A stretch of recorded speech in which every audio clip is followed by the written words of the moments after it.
All right. Now just have a look in this question. It says calculate the total electrons in 18 ml of water.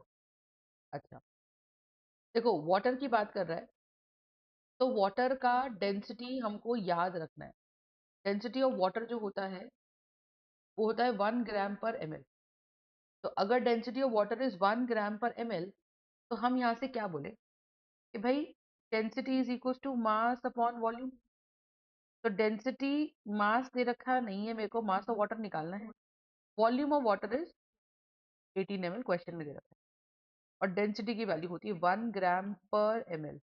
If I multiply 18 ml here, तो question में given mass हमको दे नहीं रखा, तो 1 ग्राम पर ml into 18 ml, तो ml से ml चला जाएगा, तो मास ऑफ वाटर मेरा आ जाएगा 18 ग्राम. अच्छा, तो मोल्स ऑफ वाटर कितने आ गए? तो मोल्स ऑफ वाटर मेरे पास आ गए गिवन मास. तो ये जो हमने कैलकुलेट करा, ये हमने गिवन वॉल्यूम का ही गिवन मास कैलकुलेट कर लिया, तो बेसिकली ये गिवन मास ही हो गया. तो हम बोलेंगे given mass.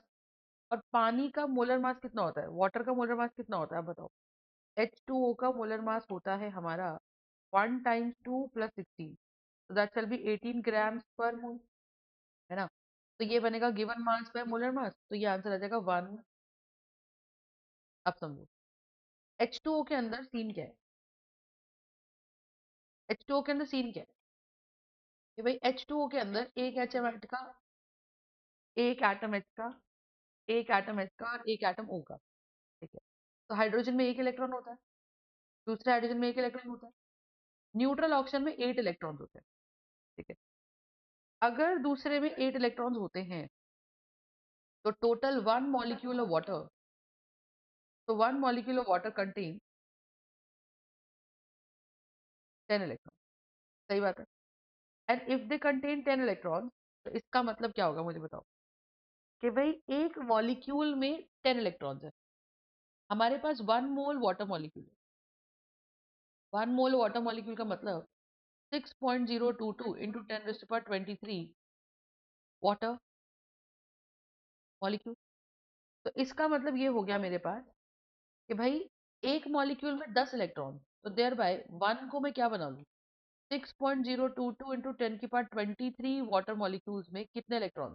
That shall be 10 into 6.022 into 10⁻23, which comes out to be 6.022 into 10⁻24 electron. ठीक है. तो ये हमारा आंसर है. तो क्वेश्चन ने हमको मास ना देके क्या दे दिया, ml. और जहां ml दे दिया, पर मुझे तो इलेक्ट्रॉन्स निकालने के लिए क्या ऑर्डर होता है, देखो पहले मुझे पता होना चाहिए नंबर ऑफ मॉलिक्यूल्स कितने, फिर मुझे पता होना चाहिए कि टोटल एटम्स कितने, फिर मुझे ये पता होना चाहिए कि टोटल एटम्स के अंदर इलेक्ट्रॉन, प्रोटॉन या न्यूट्रॉन जो भी पूछ रहा है, इलेक्ट्रॉन प्रोटॉन या न्यूट्रॉन वो जो भी पूछ रहा है वो कितने, तो उस हिसाब से हमारा ये आंसर आ जाएगा. तो हमें पहले ml दे रखा था, ml से हमने मास निकाला डेंसिटी का फॉर्मूला लगा के. मास निकालने के बाद हमने क्या बोला कि भाई अगर मास निकालेगा तो हमने डेंसिटी का फॉर्मूला निकाल लिया. ठीक है. तो given mass by molar mass कर दिया, मोल्स आ गए. उस मोल्स को हमने एक नंबर में कन्वर्ट कर लिया कि 1 मोल में 6.022 इंटू 10⁻23 वाटर मॉलिक्यूल्स होते हैं. और अगर 6.022 इंटू 10⁻23 वाटर मॉलिक्यूल्स हैं, फिर हमने निकाला कि भैया एक वाटर मॉलिक्यूल में कितने इलेक्ट्रॉन्स हैं. तो जितने जितने एटम्स हैं उनके उनके इलेक्ट्रॉन्स ऐड कर लिए, तो टोटल ऐड करके आया 10 इलेक्ट्रॉन एक मॉलिक्यूल में. तो 6.022 इंटू 10⁻23 के अंदर कितने electron. I hope you guys are understand.